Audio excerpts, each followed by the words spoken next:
The first time I heard a doctor describe visceral fat, he didn't call it fat at all. He called it a quiet tenant that pays no rent and destroys the house from the inside. The room went silent. He wasn't talking about the kind you can pinch on your belly, the kind people obsess over in mirrors or fight with through shapewear. He meant the fat hiding deep behind your abdominal wall, wrapping itself around your liver, kidneys, and intestines like a tightening fist. A type of fat that doesn't jiggle. It schemes.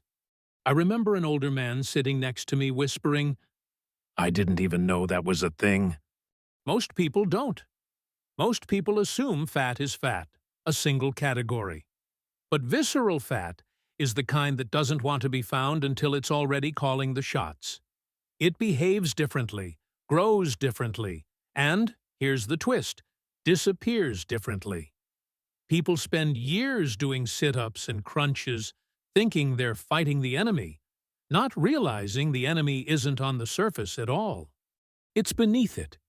Some people first learn they have visceral fat because of blood tests, some because of a scan, some because they can't explain why they feel exhausted after doing almost nothing. But everyone who discovers it shares one thing: the question of how to finally lose it, truly lose it. Not disguise it, not push it around, not temporarily shrink it, but lose it in a way that lasts. And as strange as it sounds, losing visceral fat is less like going to war, and more like solving a mystery. 7 clues, 7 leverage points, 7 ways the human body can be nudged, sometimes gently, sometimes firmly, back into harmony. But each one has a story behind it. And once you know that story, the entire process stops feeling like a chore and starts feeling like something inevitable, something almost natural. The first way to finally lose visceral fat begins in a place most people ignore. Sometimes because they don't understand it. Sometimes because they desperately hope it isn't true. It begins with the moment your insulin levels stay just a little too high for just a little too long. Imagine insulin as your body's storage manager. It means well. It wants to help. But if it shows up too often, like an overzealous librarian insisting every book must be filed away immediately, it blocks your ability to burn the fat sitting quietly in deep abdominal pockets. Visceral fat feeds off excess insulin like plants feed off sunlight.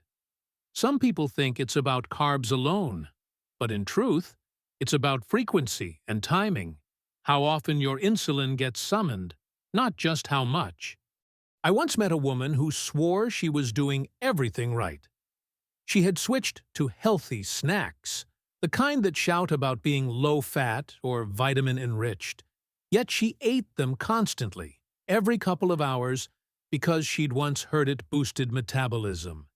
In reality, her insulin never got a break. She wasn't eating meals. She was ringing her body's alarm bell all day long. When she finally stopped snacking and gave herself long breaks between meals, it wasn't her weight on the scale that changed first. It was the way her body felt in the morning. Lighter, clearer, almost refreshed. Her visceral fat had started to loosen its grip because insulin had finally stepped out of the way. Then comes the second way, the one everyone talks about yet most misunderstand. Movement. Not athleticism, not high performance, not sweating as punishment. Movement. Humans weren't designed to sit for 10 hours straight. Even our ancestors who weren't hunters were gatherers, walkers, builders, wanderers. They didn't need treadmills, they had survival. Today, survival happens in chairs. A man once told me his turning point came from the smallest decision: walking 10 minutes after dinner. He did it because someone told him it helps digestion, which it does. But that wasn't the magic. The magic was in how the muscles in his legs absorbed glucose like thirsty sponges, reducing the need for insulin to clean up after every meal. Little by little, without gyms or heavy sweat or life-altering sacrifice, his visceral fat began to melt simply because he'd reintroduced his body to the thing it was built for: movement, but in small doses done consistently. The third way is sleep, but not the poetic kind with lavender-scented pillows and calming music.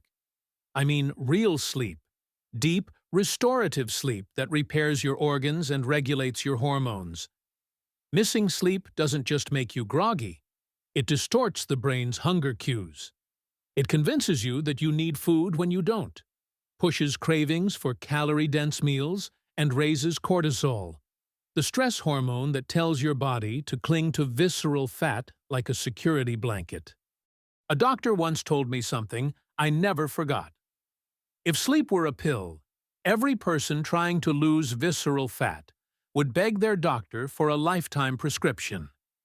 Because sleep unlocks a chemical order inside your body that can't be faked. When people sleep properly, their hunger hormones reset, their stress hormones settle, and their body stops feeling like it's in a state of threat or scarcity. Two conditions that force the body to store visceral fat for survival. And that brings us to the fourth way: stress. Real stress. The kind you shove down and pretend doesn't count because you've gotten used to functioning with it. The kind you label as just life. But cortisol doesn't care about your reasoning. Chronic stress signals danger, and danger tells your body to hold visceral fat close to your organs as emergency fuel. I once spoke to a man who worked in finance. His diet was clean. His workouts were intense. His sleep was decent. But his visceral fat wouldn't budge. His doctor finally asked about his work schedule, and he admitted he was essentially in a constant low-level panic from 7 a.m. to 7 p.m. His body had been living in a state of alarm for years. When he finally took measures, not drastic ones, just small changes, to lower his daily stress load, it was as if his body released a hostage. His visceral fat didn't just decrease. His blood pressure, cholesterol, mood, and energy changed too. His body had been waiting for permission to feel safe. Then there's the fifth way: protein. Not bodybuilding levels of protein or trendy shakes meant to turn you into a fitness influencer. Just enough to stop your hunger hormones from sabotaging your goals. Protein stabilizes appetite like nothing else. It keeps cravings quieter, helps maintain muscle, and slows digestion just enough to keep insulin calm. People often underestimate how much protein affects visceral fat. They treat it as nutrients instead of strategy. I once met someone who kept saying they were always hungry. They thought something was wrong with their metabolism, but they were simply eating meals with barely any protein. When they shifted, adding eggs, Greek yogurt, chicken, lentils, beans, fish, their appetite changed. Their snacking disappeared. Their cravings softened. They no longer felt controlled by food because their body was finally satisfied. It wasn't willpower, it was biochemistry. The sixth way is something people often roll their eyes at until they experience it: eliminating, at least partially, ultra-processed food.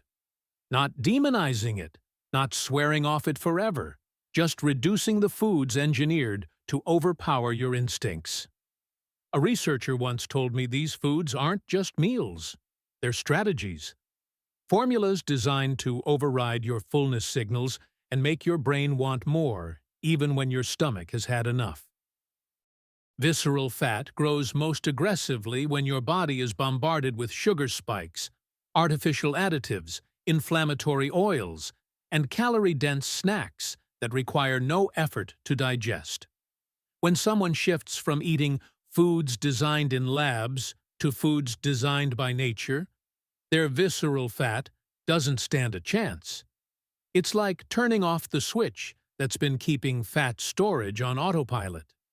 And the seventh way, the most surprising, the most underestimated, and often the most powerful, is consistency. Not perfection, not motivation, not starting on Monday with the enthusiasm of a New Year's resolution. Consistency.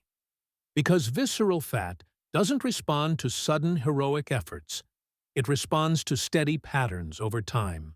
I once watched a woman transform simply by doing 3 things: eating fewer times per day so insulin had room to breathe, walking daily, and sleeping better. Those were her pillars.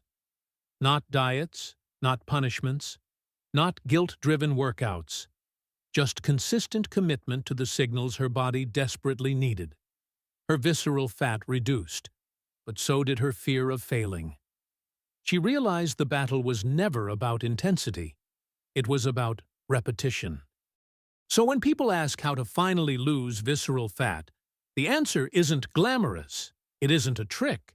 It isn't a magic food or a secret exercise. It's a story, your story, written through 7 pathways that shape your biology from the inside out. Reducing insulin spikes, moving daily, sleeping deeply, calming stress, eating enough protein, reducing ultra-processed foods, and staying consistent.